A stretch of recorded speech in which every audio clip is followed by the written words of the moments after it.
आयुर्वेद के परम श्रद्धेय श्री भगवान धन्वंतरी जी को नमस्कार करके, उनको नमन करके हम यह अपना आयुर्वेद विज्ञान का विषय शुरू करते हैं। आयुर्वेद विज्ञान विशेष,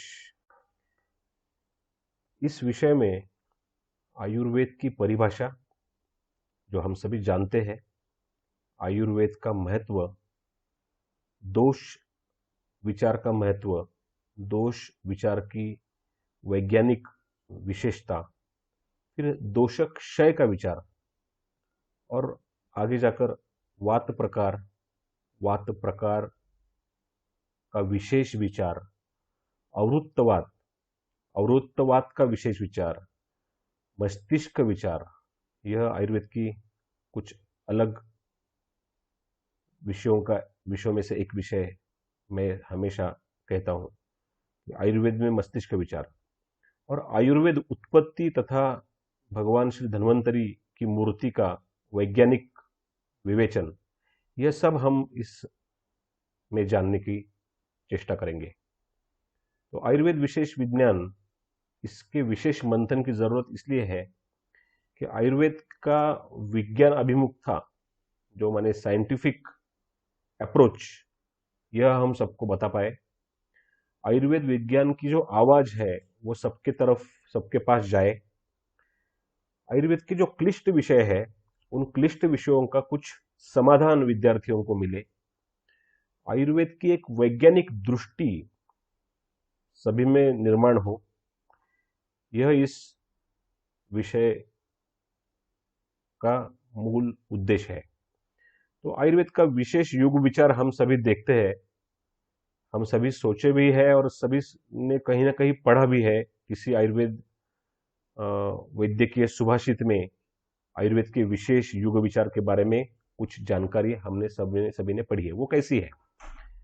आयुर्वेद के ज्ञान की निर्मिति की जो प्रक्रिया हुई, उसमें सबसे पहले तो हमारा महान ग्रंथ आता है चरक संहिता, जिसमें चर माने चलना, तो दुनिया में घूमकर, वनों में घूमकर चरक संहिता की निर्मिति हुई। उसके बाद दूसरा ग्रंथ है सुश्रुत संहिता। तो इसमें श्रुत शब्द है, श्रुत माने सुनना, तो सुनकर जो भी ज्ञान मिला उसे एक जगह पर बैठकर जिन्होंने वो ज्ञान पाया उनसे सुनकर सुश्रुत संहिता बनी। उसके बाद वाग्भट महोदय ने अष्टांग हृदय और अष्टांग संग्रह, यह दो ग्रंथ लिखे जिसमें वाणी का महत्व है। तो पहले चल के, फिर सुनकर और फिर बोलकर, गाकर, ज्ञेय तरीके से आयुर्वेद को समझाया गया। उसके बाद आया रस शास्त्र का विषय, जहां रस माने पारद, उसके ऊपर प्रक्रिया कर, उसके साथ वनस्पति औषधियों को मिलाकर रसवेत्ता नागार्जुन जी से शुरू होकर वह परंपरा आगे चली और भाव मिश्र, भाव प्रकाश, योग रत्नाकर, रसरत्न सार संग्रह इत्यादि तक आई, जिसमें रस से आयुर्वेद का उपभ्रमण हुआ, पारद से आयुर्वेद का उपभ्रमण हुआ। चरक संहिता में आयुर्वेद का विषय ज्यादातर वनस्पति औषधियों के साथ जुड़ा हुआ है, पर जैसे जैसे समय बीतता गया वैसे वैसे उसमें उपभ्रमण हुआ और उस उपभ्रमण से आयुर्वेद का मार्ग और भी अच्छा हुआ, लोगों का मार्ग, लोगों के आरोग्य का मार्ग अच्छा हुआ। तो इस तरह से अगर हम सोचे, अभी जो समय है, यह समय विज्ञान का समय है और इस समय अभी विज्ञान का युग है। तो आयुर्वेद का उपब्रूहन लोगों के आरोग्य के अच्छाई के लिए विज्ञान से होना चाहिए, यह मेरी सोच है। ये इसी सोच से मैंने आज तक काम किया है कि जो आधुनिक विज्ञान है, जिसमें फिजिक्स है, केमिस्ट्री है, बायोलॉजी है, बायोटेक्नोलॉजी है, इंफॉर्मेशन टेक्नोलॉजी है, और भी जो भी सारे विज्ञान है, जिससे पैथोलॉजी और लैबोरेटरी इन्वेस्टिगेटिव प्रोसीजर्स और भी कई सारे प्रोसीजर्स विज्ञान युग और विज्ञान की प्रगति की वजह से मानव को जो उपलब्ध हुए हैं, उन सभी प्रोसीजर्स को अपनाकर विज्ञान की मदद से आयुर्वेद का उपब्रहण हो, तो शायद ज्यादा अच्छी तरह से लोगों के लिए, सामान्य हमारे नागरिकों के लिए, उनके आरोग्य के लिए आयुर्वेद का हम ज्यादा अच्छा इस्तेमाल कर सके। और इस सोच से मैं सोचता हूं, हमेशा जिसे मैं साइंटिफिक आयुर्वेद कहता हूं, उस आयुर्वेद को मैं हम सभी को सामने लाना चाहिए। आयुर्वेद अवैज्ञानिक है यह सोचकर कई सारे रुग्ण आयुर्वेद की तरफ चिकित्सा लेने के लिए आते नहीं, यह वस्तुस्थिति है। क्योंकि उन्हें लगता है कि आयुर्वेद मैंने कुछ गिनी चुनी जड़ी बूटियां है, या कुछ मामूली सी कुछ जोड़ों का दर्द हो तो ही हमको आयुर्वेद के पास जाना है। पर मित्रों, हमने तो रक्त के भी ऐसे विकार ठीक कर पाए हैं जिसमें कि कोई रास्ता नहीं था ट्रीटमेंट का, बोन मैरो ट्रांसप्लांट की जगह बजाय। और भी ऐसे कई सारे पेशेंट्स हुए जिनमें मुश्किल से मुश्किल बीमारी विज्ञान और आयुर्वेद के एक साथ आने से ठीक हो पाती है, ऐसा प्रतीत हुआ है। तो इस विज्ञान की वजह से जो विज्ञान युग बना है, जिसमें आजकल हम कंप्यूटर, मोबाइल्स और आधुनिक टेक्नोलॉजी का इस्तेमाल करते हैं, अति सूक्ष्म परीक्षण कर सकते हैं, माइक्रोस्कोप से शरीर का परीक्षण कर सकते हैं। तो इस विज्ञान को जोड़कर आयुर्वेद के साथ अगर हम उसका उपब्रहण करें और आयुर्वेद की खुद की अपनी एक विज्ञान संहिता निर्माण करें, तो विज्ञान का जरूर आधार ले और आयुर्वेद को और उपब्रहित करें, तो शायद हम आयुर्वेद की भी विज्ञान संहिता लिख सकते हैं। तो इस आयुर्वेद विशेष विज्ञान के सत्र में, इसमें हम आयुर्वेद की व्याख्या देखेंगे और आज के दिन आयुर्वेद विज्ञान की जो परिभाषा जो जरूरी है हमको सबको समझना, और हम सबको ही नहीं, हमारे जो सभी रुग्ण हैं जो आयुर्वेद की तरफ आना चाहते हैं पर अवैज्ञानिक है इस वजह से नहीं आते हैं, तो ऐसे लोगों के लिए भी विज्ञान की, आयुर्वेद की विज्ञान परिभाषा हम समझाएंगे और हम समझाने, यह हमारा कर्तव्य है। इस कर्तव्य को करने के लिए यह सत्र मैंने लिया है। तो मित्रों, मैं कहता हूं, मैं बिलीव इन साइंटिफिक आयुर्वेद। यह मेरा विश्वास साइंटिफिक आयुर्वेद के अनुसार है। शायद ये कईयों को अच्छा न लगे कि आयुर्वेद तो खुद साइंटिफिक है, फिर साइंटिफिक आयुर्वेद क्यों कह रहा है। साइंटिफिक आयुर्वेद के शब्द से ही समझ में आता है कि यह जो कुछ ट्रीटमेंट है यह विज्ञानवादी है। मित्रों, विज्ञान क्या है? विज्ञान जो हम अपने ही परिभाषा के लिए देखेंगे, तो विज्ञान भाव पदार्थों का विशेष ऊहापोह करता है। यह सूक्ष्म पेशियों का दर्शन हमको कराता है और सूक्ष्म पेशी और शरीर के धातु घटक, इनके ऊपर विविध परिस्थितियों का एवं विविध औषधियों का होने वाला असर, उसका विचार विज्ञान करता है। तो ऐसे विज्ञान को तो हमको अपनाना चाहिए ना। तो हम विज्ञान से क्या अपनाएं? विज्ञान बना ही है सूक्ष्मदर्शक यंत्र से। ये जो माइक्रोस्कोप है, इसी माइक्रोस्कोप ने तो इस विज्ञान को आगे बढ़ाया है, इसकी प्रगति की है। तो इस सूक्ष्मदर्शक यंत्र को हमें भी तो स्वीकारना पड़ेगा। हम तो जीवन में पीछे नहीं जा सकते ना। टाइम ट्रैवल करके हम क्या 5,000 साल पहले जाएंगे, सोचेंगे कि हम विज्ञान को नहीं अपनाएंगे? ऐसा तो हो नहीं सकता। तो आज का जो विज्ञान यहाँ पर उपलब्ध है, ज्ञान के उपब्रहण के लिए, इसे तो स्वीकारना ही पड़ेगा। तो यह जो माइक्रोस्कोप की दृष्टि है, इसको अप्लाई करके हमें आयुर्वेद का उपब्रहण करना है। तो मानव आरोग्य विज्ञान में विविध सूक्ष्म पेशियों के, उनके स्रोतों का विचार चिंतन हमको करना है।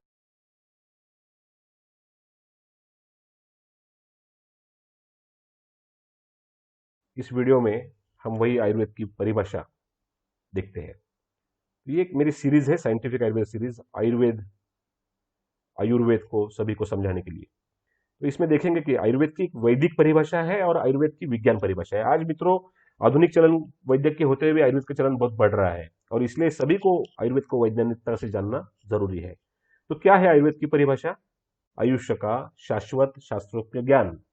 और यह आयुर्वेद अथर्ववेद का उपवेद है। अथर्ववेद जो चारों वेदों में से एक है। यह क्या है? अथर्व का अर्थ है स्थिर और वेद का अर्थ है शाश्वत ज्ञान।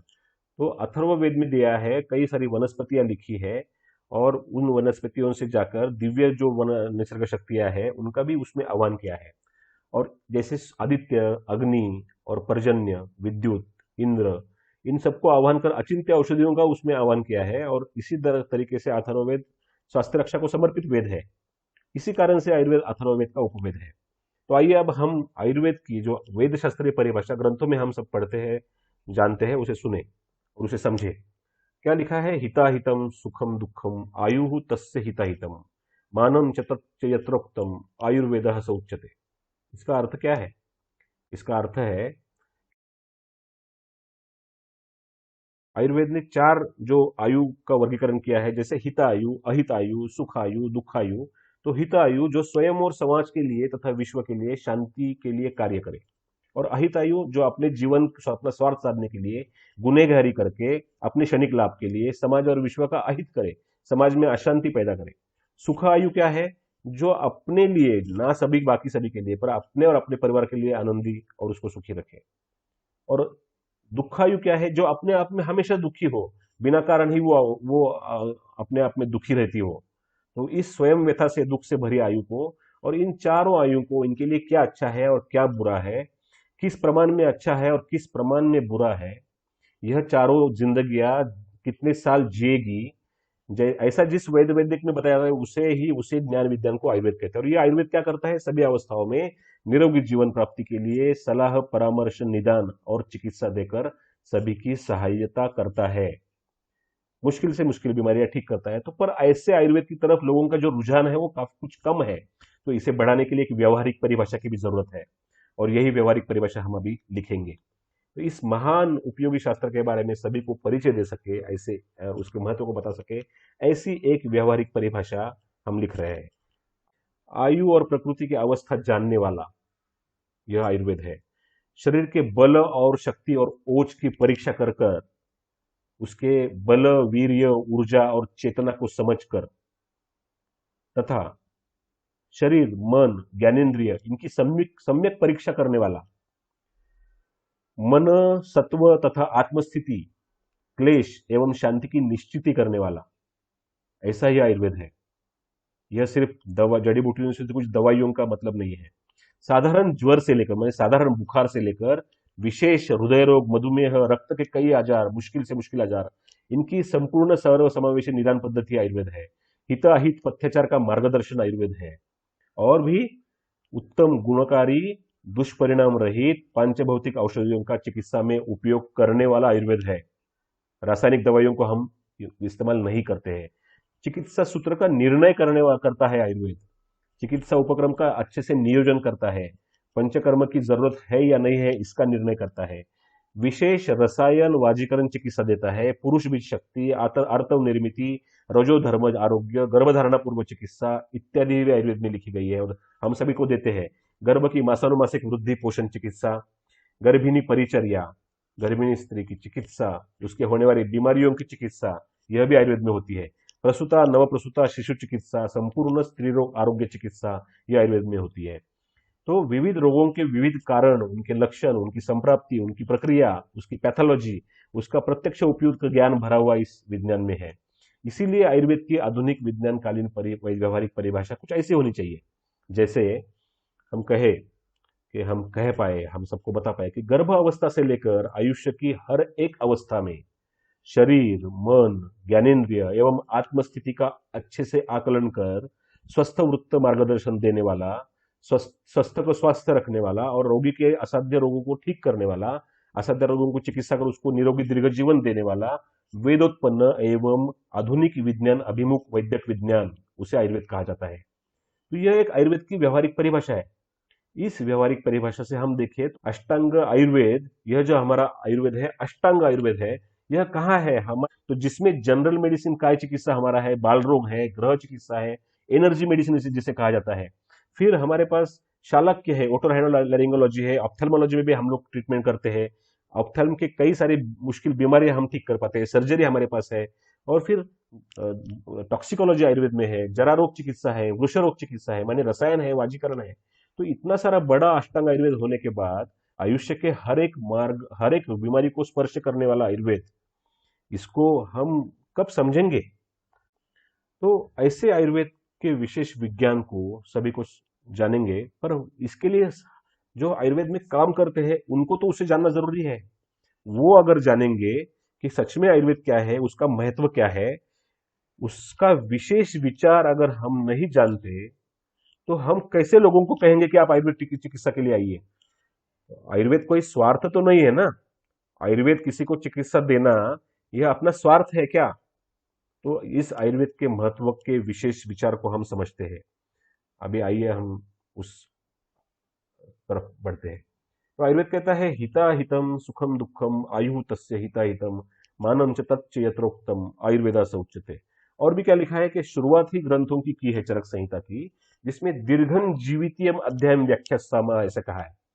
तो दीर्घ जीवन की इच्छा से आयुर्वेद को लिखा गया। आयुर्वेद का विषय क्या है?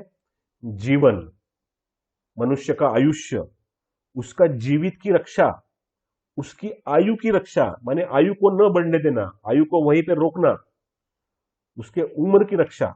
ये कैसे होता है? जीवन क्या है? जीवन है शरीर, इंद्रिय, सत्व, आत्म, इनका संयोग। तो ऐसा इनका वियोग मृत्यु होता है। शरीर, इंद्रिय, सत्व, आत्म, इनका वियोग मृत्यु है, क्योंकि इनका संयोग यह जीवन है। तो यह आयुर्वेद का विषय है। आयुर्वेद सिर्फ जीवन को देखता है। तो आयुर्वेद जीवन को किस तरीके से देखता है? आयुर्वेद कुछ जड़ी बूटियों तक हमने सीमित रखा है, पर देखिए मित्रों, आयुष्य की विविध अवस्थाएं हैं। विद्यार्थी मित्रों, इन अवस्थाओं को आप अभी से जीना शुरू करें। आप अपने लिए आयुर्वेद को पहले अपनाएं, अपने जीवन में आयुर्वेद के तत्वों को अपनाएं, उनके संकल्पनाओं को लागू करें। कभी शुरू होता है जीवन? जैसे बीज की अवस्था से, स्त्री पुरुष बीज की अवस्था से, उसमें जीवात्मा का प्रवेश होने के बाद गर्भधारणा होती है और गर्भावस्था में शरीर शुरू होता है, वह बढ़ता है, जन्म हो जाता है। जन्म के बाद 5 की उम्र में ब्रेन कुछ मैच्योर होता है। ये तो विज्ञान कहता है कि 5 की उम्र में हमारा मस्तिष्क, माने हमारा ब्रेन, यह कुछ मैच्योरिटी में आता है। ये लगे सामान्य बातें हैं, पर ये बातों का जीवन की विविध अवस्थाओं के साथ जो उसका रिश्ता है, उसका जो नाता है, वह समझेंगे तो आयुर्वेद का प्रयोजन समझेंगे। सिर्फ दीर्घन जीवितीयम अध्यायम व्याख्या सामः ऐसा कहकर आगे न जाए। 5 साल की उम्र में बाद देह में एक 10 साल का हम लोग गैप रखते हैं। 5 साल के बाद 15 साल की उम्र को सोचिए। 15 साल में क्या होता है? शरीर में हार्मोन शुरू होते हैं और एक शरीर की अवस्था बनती है जिसमें हार्मोन्स प्रमुख होते हैं। और यह हार्मोन्स बनने से जो देह बनता है, वह आगे जाकर 10 सालों के बाद 25 का होता है। काल तो किसी के लिए रुकता नहीं है, काल चलता रहता है। और यह तारुण्य अवस्था है। पहले तो थी बाल्यावस्था 5 में, 15 में बनी कौमार्य अवस्था, हार्मोन अवस्था कहेंगे, कौमार्य अवस्था। उसके बाद 25 में बनी तारुण्य अवस्था। इसमें देह स्थिर हो जाता है। 25 के बाद देह में बहुत ज्यादातर बदलाव नहीं आते। और ऐसी अवस्था में हमारा संसार, माने हमारा जीवन यापन शुरू होता है। और यह जीवन यापन बहुत तनाव लाता है। कुछ तनाव लाता है किसी के लिए और भी कुछ, सब कुछ होने के बावजूद भी दुख आते हैं। तो यह जीवन व्यापन 25 में शुरू होता है, काम शुरू होता है, व्यवसाय शुरू होता है। उसके बाद 35 की उम्र में शरीर, एक फैमिली बनती है, बच्चे, संतान पैदा होती है, उनकी जवाबदारियां होती है, उसके साथ काफी सारा तनाव बनता है। उसके बाद 10 सालों के बाद 45 की उम्र आती है, जिसमें 35 को हम लोग क्या कहेंगे, 35 को कहते हैं प्रौढ़ावस्था, प्रौढ़ बना। वह देह जो था वो प्रौढ़ हो गया। उसके बाद 45 में वो देह पक्व हो जाता है। उसे मराठी में उसे कहा था, कहते हैं पोक्त अवस्था। पोक्त माने पका हुआ, कि ये जो देह है जो 5 में कच्चा था, वो 45 में पक गया, राइप हो गया। तो उसमें जो हार्मोन्स 20 में 15 में बने, वो 45 में हार्मोन्स कम होने शुरू होते हैं। तो शरीर की अलग अवस्था बनती है। तो इस अवस्था के बाद आगे जाकर 55, फिर उसके बाद 65, ऐसा करते करते 75, 85, 95। आयुर्वेद में क्या लिखा है, जीवेद वितरोगः शतम, माने 100 साल की उम्र आपको दी है, पर आप तनाव करके उसको कम कर देते हैं। तो ये 100 साल की जो उम्र है वो जीना, निरामय तरीके से जीना, यह आयुर्वेद का उद्देश्य है, निरामय दीर्घ जीवन। और उसके बाद काल के परिणाम से, काल मृत्यु को प्राप्त होकर अग्नि के अधीन होना, जमीन पृथ्वी के अधीन होना, यह हमारे जीवन की अंतिम अवस्था है। आयुर्वेद में तो पुनर्जन्म भी लिखा है कि फिर से पुनर्जन्म होता है और देह फिर से मिलता है, क्योंकि उसमें आत्म तत्व का महत्व बताया। तो निरामय दीर्घ जीवन, काल मृत्यु तक आयुर्वेद आयुष्य की हमने जीवन अवस्था समझी। तो आयुर्वेद किस लिए है इसमें? क्यों नहीं हम लोग ऐसे ही छोड़ देते देह को, चलो चलो जो भी होगा देखा जाएगा, जो भी होगा हम लोग सह लेंगे, जो भी बीमारियां बनेगी सह लेंगे। क्या जरूरत है आयुर्वेद की? क्या जरूरत है और किसी चिकित्सा की? क्यों जाए डॉक्टर के पास, क्यों जाए वैद्य के पास? तो आयुर्वेद का प्रयोजन हम अभी सोचते हैं। स्वस्थ वृत्त, रसायन, वाजीकरण और सदवृत्त से जीवन की डोर को निरोग रखते हुए आयु को दीर्घ करने का विशेष ज्ञान आयुर्वेद है। सिर्फ 4 जड़ी बूटियां मतलब आयुर्वेद नहीं है।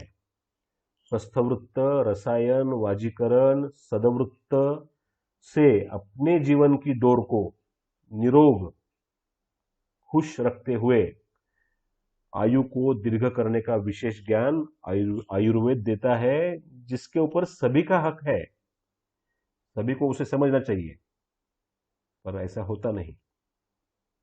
तो जीवन की ये विविध अवस्थाएं हमने देखी। एक एक पिक्चर है जो एक दिखा रहा है कि कैसे शिशु से लेके जरा तक, माने बुढ़ापे तक देह की अवस्था बनती है। तो यही एक प्रेजेंटेशन है। तो आयुर्वेद इसलिए है, गर्भावस्था के बाद, जन्म के बाद 5 साल की उम्र, 5 साल के बाद 15, 15 के साल, जैसे मैंने पूरा एक्सप्लेन तो अभी किया आपको, 15, 15 के बाद 25, 25 के बाद 35, 45, और 45 में जब देह की अवस्था बदलती है, उस अवस्था में जो शरीर के अंदर बदलाव आते हैं, उसमें अगर तनाव भी हो, बहुत ज्यादा दुख भी हो, कुछ अच्छा पोषण न मिले, तो कुछ बीमारियां बनना शुरू हो जाता है। जैसे मधुमेह बनता है, जैसे हृदय रोग बनता है, जैसे रक्तवाहिनियां, मतलब ब्लड वेसल्स कठिन होने लगती है, जिसे अंग्रेजी में एथेरोस्क्लेरोसिस कहते हैं। यह एक प्रक्रिया है एजिंग की। तो एजिंग की प्रक्रिया में 45 के बाद, 45 के बाद कुछ बीमारियां आना शुरू होता है, पर वह तनाव से ही होता है। तो 45 के बाद जो बीमारी आती है वो न आए, इसीलिए आयुर्वेद की महान जड़ी बूटियां, वो दवाइयां, उसका मार्गदर्शन, उसको अगर हम लोग अपने जीवन में उसका अनुचरण करें, तो शायद 45 के बाद आने वाली, या कभी कभी 35 के बाद भी आजकल बीमारी आती है, क्योंकि बुढ़ापा आजकल बहुत जल्दी भी तो आ रहा है। इस विज्ञान युग के ही वो देन है। पर हमें वो नहीं अगर आना है, तो इसके लिए आयुर्वेद है। आयुर्वेद हम इसके लिए सभी को उसकी सलाह देते हैं, और ये भी कहते हैं कि जो भी किसी रुग्ण को आयुर्वेद चिकित्सा की तरफ प्रेरित करता है अच्छे समय वक्त रहते, तो वो बड़ा महान मानव सेवा का कार्य है, रुग्ण सेवा का कार्य है। यह सिर्फ पेशेंट खींचने के लिए नहीं है, क्योंकि आयुर्वेद स्वार्थ नहीं है। कोई बात नहीं, यह बात बार बार भी रिपीट हो मेरे तरफ से कि आयुर्वेद स्वार्थ नहीं है, स्वार्थ नहीं है, तो आप इसे समझ लीजिए कि वह कितना महत्वपूर्ण है। और वह महत्वपूर्ण, ये बात महत्वपूर्ण है इसलिए मैं इसको बार बार शायद रिपीट भी करूं।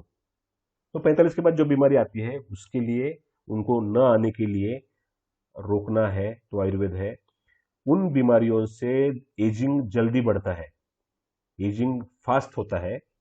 और वो एजिंग जब फास्ट होता है, जो बढ़ने लगता है तनाव से और दवाइयों से भी, जो रासायनिक दवाइयां खाते हैं उसके भी अपने दुष्परिणाम होते हैं। वो दुष्परिणाम उनके उस पर लिखे होते हैं, पर उसकी तरफ कोई ध्यान देता नहीं, क्योंकि कोई दूसरा रास्ता होता नहीं इसलिए। पर दूसरा रास्ता आयुर्वेद है, जो दवाइयाँ जड़ी बूटी की, वनस्पति की है, जिसमें कोई केमिकल नहीं होते हैं। यह सामान्य वनस्पति दवाइयाँ होती है जो ठीक भी करती है पर तकलीफ नहीं देती। तो इन दवाइयों को इसमें जोड़ना जरूरी है। तो 45 के बाद वही बुढ़ापा जल्दी आता है, बुढ़ापा आने से बीमारियां बनती है, बीमारियों से आने से बुढ़ापा बनता है। तो इनको टालने के लिए, जो अगर होती है तो इनको ठीक करने के लिए, ये बीमारियां अगर होती भी है तो उनको ठीक करने के लिए, और अगर नहीं होती है तो उनको न आने देने के लिए आयुर्वेद है। तो उससे क्या होगा? उससे ऐसे होगा कि जो जीवन की डोर लंबी होगी। तो दीर्घ जीवन जीवितीय मध्यम व्याख्या हमने कहा ना, तो जीवन की डोर लंबी होने के लिए आयुर्वेद है। तो ये बात तो फिर से रिपीट हो गई, पर जरूरी भी है समझना। तो आयुर्वेद को अपनाना, और उसको अपनाने का जोर हमें करना चाहिए हर एक के लिए। तो वैसे मैंने जैसे बताया, 45 के बाद 55 में शरीर ज्येष्ठ बनता है, 65 में वह थोड़ा और सम्माननीय ज्येष्ठ बनता है, 75, 85, 95 करते करते निरोग दीर्घ जीवन जीते जीते मृत्यु की तरफ जाए तो वो सही होगा, और इसलिए आयुर्वेद है। तो अभी हम आगे देखेंगे विशेष विज्ञान में दोष विज्ञान विचार। क्या है दोष विज्ञान विचार? दोष तो हम सभी जानते हैं कि त्रिदोष है। हमने त्रिदोष संकल्पना, हम कहते हैं ये संकल्पना है त्रिदोष की। और ये क्या सिर्फ संकल्पना है? कोई ऐसे ही सोच लिया वात है करके, तो वात है क्या? ऐसे है क्या वात? ये हमने सोच लिया है, किसी ऋषि मुनि ने सोच लिया ये वात है, यह पित्त है, यह कफ है, तो वैसे बने हैं क्या वो? नहीं। उसके पीछे जो विज्ञान है, उस विज्ञान को हम जानेंगे। हमने तो उसके स्थान सोचे हैं, स्थानों के बारे में पढ़ा है, उसके बढ़ने के कारणों के बारे में पढ़ा है ग्रंथों में। फिर वो दोष बढ़ते हैं तो वो वहां से निकलकर और किसी अवयव, ऑर्गन में जाके वहां पे बीमारी बनाते हैं, या अपने स्थान में बीमारी बनाते हैं, स्त्रोतसों में बीमारी बनाते हैं। ये सब हमने पढ़ा है, और ये हमने सभी ने समझा भी है शायद। पर इससे आगे जाकर यह ज्ञान बहुत सहज हो, इसके लिए आयुर्वेद का विज्ञान विचार हम जाने, तो प्रैक्टिस करना लोगों के स्वास्थ्य के लिए ज्यादा सुकर होगा। तो आइए समझते हैं। मित्रों, विज्ञान क्या है? विज्ञान, जो हम अपने ही परिभाषा के लिए देखेंगे, तो विज्ञान भाव पदार्थों का विशेष ऊहापोह करता है। यह सूक्ष्म पेशियों का दर्शन हमको कराता है, और सूक्ष्म पेशी और शरीर घटक, शरीर के धातु घटक, इनके ऊपर विविध परिस्थितियों का एवं विविध औषधियों का होने वाला असर, उसका विचार विज्ञान करता है। तो ऐसे विज्ञान को तो हमको अपनाना चाहिए ना। तो हम विज्ञान से क्या अपनाएं? विज्ञान बना ही है सूक्ष्मदर्शक यंत्र से। ये जो माइक्रोस्कोप है, इसी माइक्रोस्कोप ने तो इस विज्ञान को आगे बढ़ाया है, इसकी प्रगति की है। तो इस सूक्ष्मदर्शक यंत्र को हमें भी तो स्वीकारना पड़ेगा। हम तो जीवन में पीछे नहीं जा सकते ना। टाइम ट्रैवल करके हम क्या 5000 साल पहले जाएंगे? सोचेंगे कि हम विज्ञान को नहीं अपनाएंगे? ऐसा तो हो नहीं सकता। तो आज का जो विज्ञान यहाँ पर उपलब्ध है, ज्ञान के उपब्रूहण के लिए इसे तो स्वीकारना ही पड़ेगा। तो यह जो माइक्रोस्कोप की दृष्टि है, इसको इसको अप्लाई करके हमें आयुर्वेद का उपब्रूहण करना है।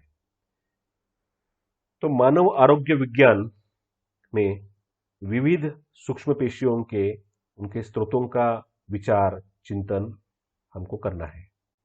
तो ऐसे ही दोष संकल्पना का भी सूक्ष्म पेशी तक का विचार हमको करना है। तो क्यों करना है? हमने तो आज तक शारीर रचना विचार से उसके परिप्रेक्ष्य से दोषों को समझा है, शारीर क्रिया विचार के परिप्रेक्ष्य से समझा है, स्वस्थ वृत्त विचार के परिप्रेक्ष्य से समझा है, प्रकृति विकृति विज्ञान के परिप्रेक्ष्य से समझा है, व्याधि निदान पंचक के परिप्रेक्ष्य से समझा है, चिकित्सा विज्ञान के परिप्रेक्ष्य से भी हमने दोषों को हर बार समझा है। पर सूक्ष्म पेशी पेशी विचार के परिप्रेक्ष्य से त्रिदोषों का वैज्ञानिक चिंतन का मेरा आग्रह है। और इस आग्रह के पीछे मेरा 25 साल का अपने व्यवसाय का अनुभव भी है। तो हम अभी देखते हैं दोष क्या कहते, दोष किसे कहते हैं? दूषण स्वभावात दोष इति, मतलब जो दूषण करते हैं, जो किसी जगह को दुष्ट करते हैं, किसी जगह को बिगाड़ते हैं, उसकी प्राकृत अवस्था को मुश्किल में ला डालते हैं, उस अच्छे धातु में परिवर्तन लाते हैं, उसके वर्ण में परिवर्तन लाते हैं।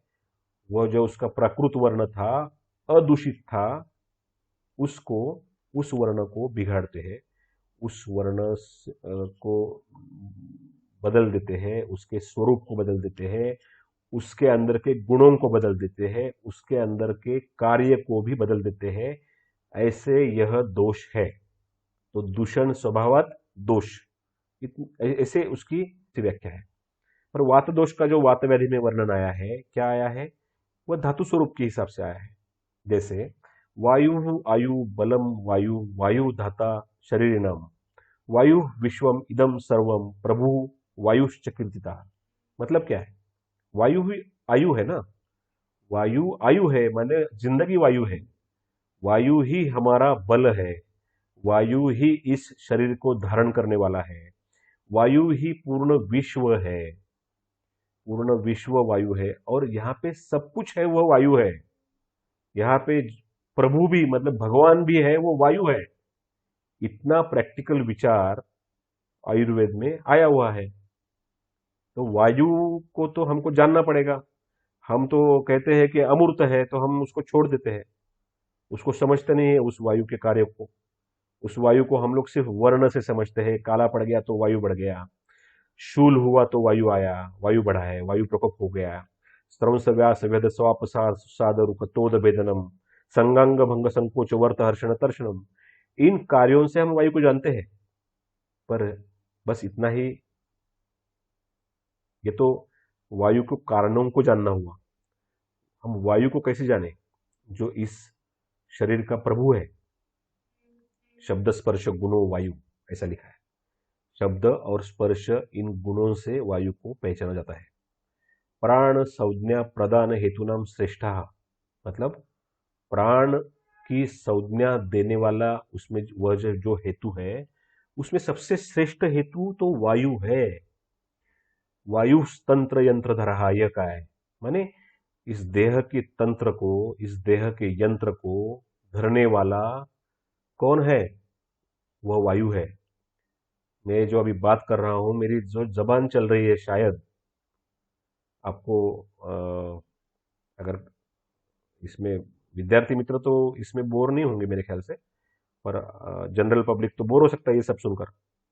तो ये जो मेरी जबान चल रही है, मेरी आंखें बंद चालू हो रही है, मेरा हाथ उठ रहा है कभी कभी बीच में, मैं सांस ले पा रहा हूँ, मेरा पचन होता है जो खाया वो, मैं चल पाता हूँ, मैं खेल पाता हूँ, मैं सोच पाता हूँ, मैं समझ पाता हूँ, मैं सो पाता हूँ, मैं कुछ इच्छा कर पाता हूँ, कभी मैं द्वेष भी कर लेता हूँ किसी का। तो ये सब जो मेरे शरीर के अंदर जो तंत्र है, मेरे शरीर के अंदर की जो यंत्र है, सभी यंत्र मतलब जो सभी मेरे अवयव है, मेरा यकृत है, मेरी इंटेस्टाइन्स है, मेरा ब्रेन है, मेरी आंखें है, मेरा हृदय है, यह सब इनको किसने धरा है? तो इनको तो वायु ने धरा, ऐसा कहा है ना। तो ऐसे वायु को हम बिना समझे चिकित्सा कर पाएंगे क्या? नहीं कर पाएंगे। तो इस वायु को ही समझाने में इस सत्र में आया हूं आपके सामने। वायु के जो विषय हमको मुश्किल लगते हैं वह समझाने के लिए ही ये मेरा सेशन है। शायद ये बड़ा भी होगा, थोड़ा टाइम बढ़ेगा भी, पर आपको, अगर आपको अच्छा लग रहा है, और अच्छा लगने का सवाल ही नहीं है, आपको इसी में तो आगे व्यवसाय करना है ना। अगर आपको इसी व्यवसाय से अपने रुग्णों को ठीक करना है तो वायु को तो समझना पड़ेगा। तो ये वायु क्या करता है? प्रवर्तक चेष्टा नाम उच्च अवचानाम, माने बड़ी से बड़ी चेष्टा शरीर की और छोटी से छोटी चेष्टा शरीर की, इसको प्रवर्तन करता है, माने इसकी शुरुआत करता है। तो ये ऐसा, इस देह को तो अभी विज्ञान ने जो खोल कर देखा है, जो एनाटॉमी में हम लोग बॉडी डिसेक्शन करते हैं, तो उस डिसेक्शन में हमने तो पूरे नसे नसे खोल के देखी ना। तो इसमें कहीं वायु दिखा क्या आपको? कहीं वायु का पता चला कि ये वायु है? तो यह वायु को हम अभी समझेंगे कि ये किस से आता है, कहाँ से चलता है, कहाँ शुरू होता है, कहाँ खत्म होता है, कैसे अपने कार्य करता है। तो और भी कई सारे एक्सप्लेनेशन आयुर्वेद में वायु के बारे में आए हुए हैं। तो इस वायु को हम समझेंगे। इस वात दोष को नमन करते हैं। इस वात दोष को नमन करिए, इसको समझिए। किसी के सामने नमन करने के बाद शायद हम उसको ज्यादा समझ नहीं पाते, उसकी तरफ हम लोग ध्यान उसका अपना हटा देते हैं, पर हमको नमन खुली आंखों से करना है। और ऐसे वायु को मैं तो खुली आंखों से नमन करता हूं, और आपको भी करना पड़ेगा, तभी आप आयुर्वेद प्रैक्टिस अच्छी कर पाएंगे। तो त्रिदोष का विशेष विज्ञान, उसमें वात दोष, हमने तो ये श्लोक जाना। उसका जो तीसरा लाइन है, अव्याहत गतिर्यस्य स्थानस्थाः प्रकृतौ स्थिता वायु स्यात्सो अधिकम जीवेत वितरोगा समाह शतम। मतलब इसकी गति, इस वायु की गति अगर अव्याहत है, माने उसको कोई रुकावट नहीं है, उसको कोई व्यवधान नहीं है, और वह अपने जगह पर स्थित है, अपने प्राकृत जगह पर वह अगर जगह पर स्थित है, तो यह वायु हमें 100 साल की उम्र देता है। वायु स्यात् सो अधिकम जीवेत वितरोगा समाशतम, ऐसा तो आयुर्वेद का वादा है ना। और यह वादा पूरा करने के लिए इस शरीर के तंत्रणा को धरने वाला, जो इस ब्रेन, स्पाइनल कॉर्ड, नर्व्स, इनमें चलने वाला, क्योंकि इस देह को तो धरा तो इन्हीं नर्व्स ने ना, इसी सेंट्रल नर्वस सिस्टम ने इस शरीर को धरा है। यही तो सिस्टम है जिसकी वजह से मैं अभी आपसे बात कर रहा हूं। आप मेरे सामने बैठे हैं, आप सब सुन पा रहे हैं, आप सब समझ पा रहे हैं, ज्ञान ले पा रहे हैं, अपनी बुद्धि को चला पा रहे हैं, ये तो सेंट्रल नर्वस सिस्टम का काम है ना। और मैं अभी सीधा खड़ा हो पा रहा हूं, मैं सीधा चल पाऊंगा, मैं भागूंगा, दौड़ूंगा, मेरा मेरे मुझ में चेतना के लक्षण दिख रहे हैं, जैसे मेरा वर्ण दिखता है कि यह वर्ण अच्छा है, यह बात अच्छा है, ये शब्द अच्छे हैं, ये वाणी अच्छी है, वगैरह वगैरह। तो ये सब तो इस central nervous system, peripheral nervous system के सभी नर्व्स, यही तो है जिन्होंने इस ढांचे को, जो अस्थि का ढांचा है, उसके ऊपर मांस का लेप है, उसके ऊपर फिर चमड़ी है, माने त्वचा है, इनको धरने वाला, बालों की जड़ को भी धरने वाली तो नर्व्स है ना। तो यह जो पूरी तंत्रणा है, इसको धरने वाला, उसको पकड़ के रखने वाला वायु तंत्र यंत्र धरा, यही तो वायु के स्रोत है। तो इनको हमको अच्छे से समझना जरूरी है। पित्त दोष, पित्त का क्या कहा है? उसके गुण, उसका कार्य और पित्त का स्वरूप। इसका साधर्मी कौन है? रक्त है। पित्त का प्रमाण लिया है 5 अंजलि। अंजलि प्रमाण तो अपना बहुत वैयक्तिक प्रमाण है ना। आयुर्वेद में जो प्रमाण दिए हैं, माने हम मीटर को नहीं सोचते हैं, लीटर को नहीं सोचते हैं, हम सोचते हैं अंजलि प्रमाण, अंगुल प्रमाण, क्योंकि यह अपना हर एक का इंडिविजुअल प्रमाण है। तो अगर मेरे देह में यह 5 अंजलि मतलब मेरी अपने हाथों की अंजलि, इसमें पित्त दोष, इतने इसमें जितना द्रव बैठेगा उतने मेरे शरीर में पित्त दोष है, और वह रक्त के आश्रय से है। तो मुख्य तो कैसे है पित्त? रक्ताश्रयी है। तो रक्त का प्रमाण भी 5 लीटर है। आपको अचरज होगा, देह में 5 लीटर प्रमाण में रक्त है और 5 अंजलि प्रमाण में पित्त है। और यह जो मिश्रण है, पित्त और रक्त का मिश्रण, यही देह में घूमता है। यही मिश्रण पूरे शरीर में जीव और प्रीणन कार्य रस रक्त जो घूमते हैं देह में, इसमें पित्त भी है। पित्त की वजह से रक्त द्रव स्थिति में है। तो इस पित्त को भी जाने तो हम पित्त की चिकित्सा अच्छे से कर पाएंगे। समझ क्या है? हमारी समझ है कि इस देह में पित्त रक्त के साथ हर कण कण तक पहुंचता है और अपने कार्यों को करता है।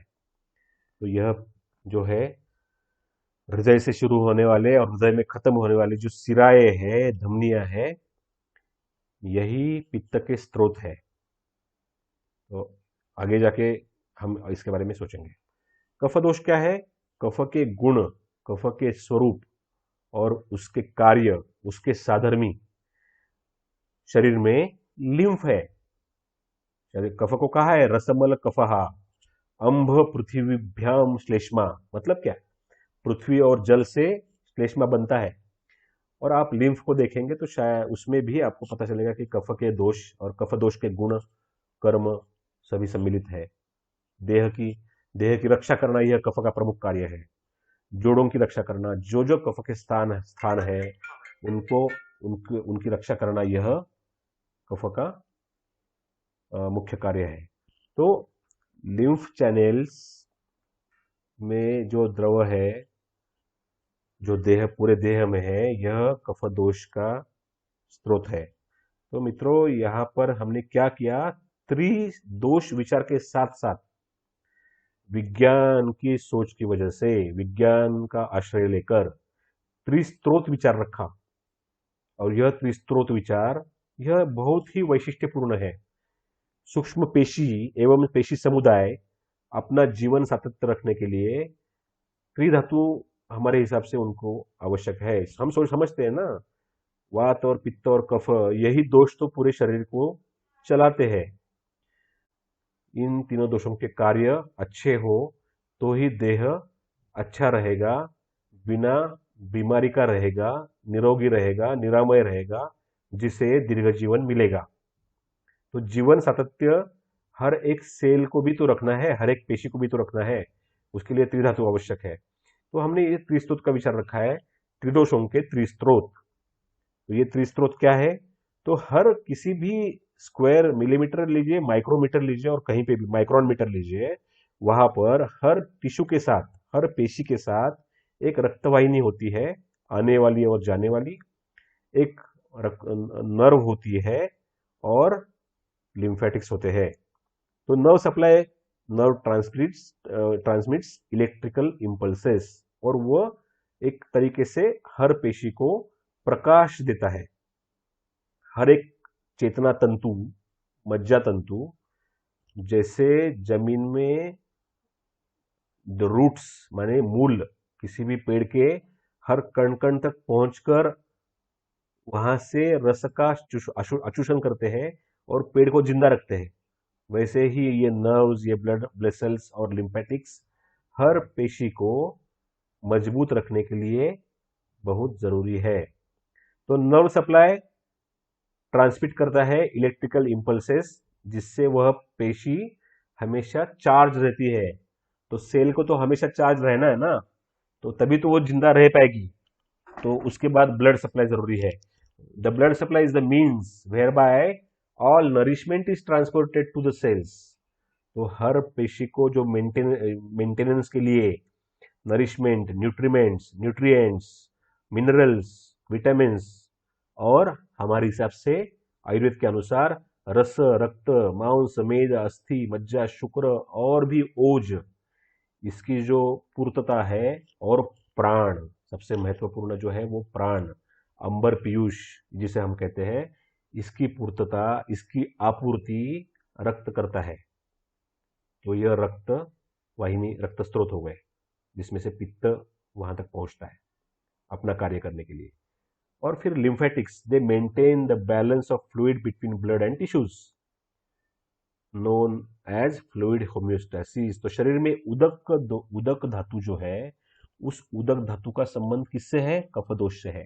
तो यह त्रिदोष इन त्रिस्त्रोतों से अपना कार्य करते हैं और शरीर को, एक पेशी को जिंदा रखते हैं, एक पेशी को जीवन देते हैं धातु स्वरूप होकर, और एक पेशी से एक अवयव हेल्दी रहता है, निरोगी रहता है, और उन कई सारे अवयवों का मिलकर हमारी सिस्टम्स बनती है, और कई सारी सिस्टम्स का बनकर हमारा देह बना है।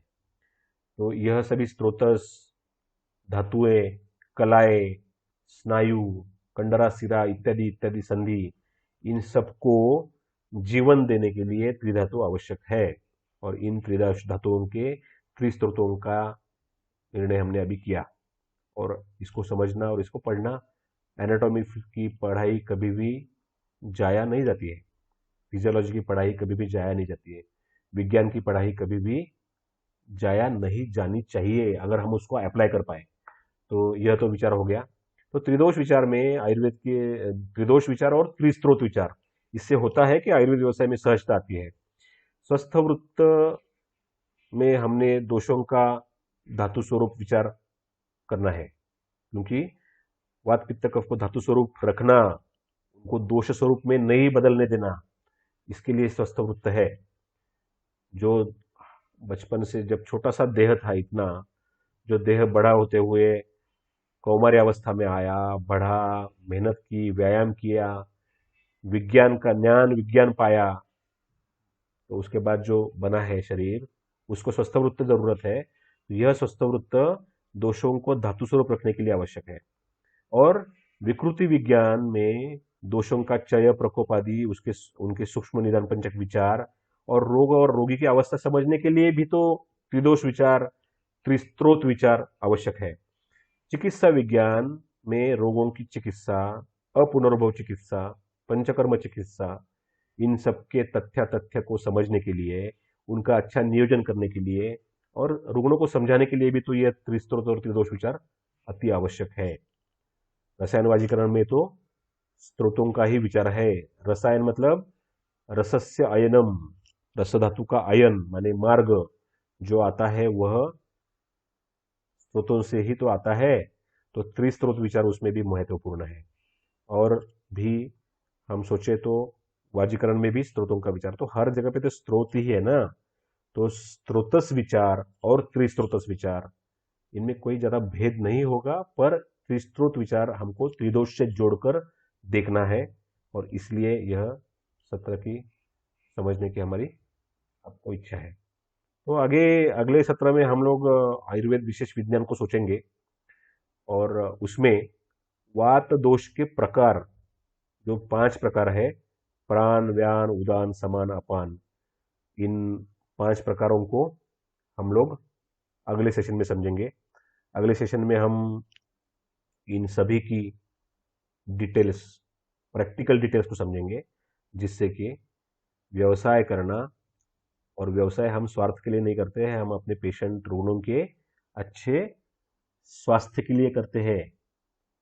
तो आयुर्वेद में तो लिखा है ना, अगर आप व्यवसाय अच्छा करेंगे तो आपको कहीं यश मिलेगा, कहीं मैत्री मिलेगी, कहीं पैसा मिलेगा, कहीं कीर्ति मिलेगी।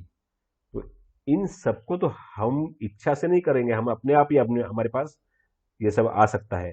तो इन 5 पंचवायुओं को हम अगले अगले हमारे सेशन में बहुत ही बारीकी से समझने का मित्रों प्रयास करेंगे।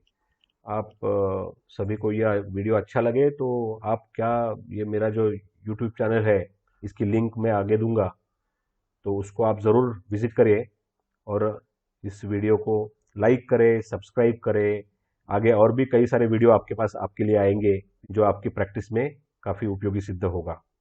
तो ज़रूर आप मेरे YouTube चैनल को विजिट करिए, साइंटिफिक आयुर्वेद क्लिनिक चैनल, इस नाम से ये चैनल है। तो ज़रूर मैं आपको सभी को साधुवाद देता हूँ, और मेरा ये सब सुनने के लिए, ये सब भगवान धन्वंतरी आपके आपके वैद्यकीय आयुष्य में आपको बहुत यश दे, कीर्ति दे, धन दे और समाधान दे। इस इच्छा से मैं अभी रुकता हूँ। धन्यवाद मित्रों।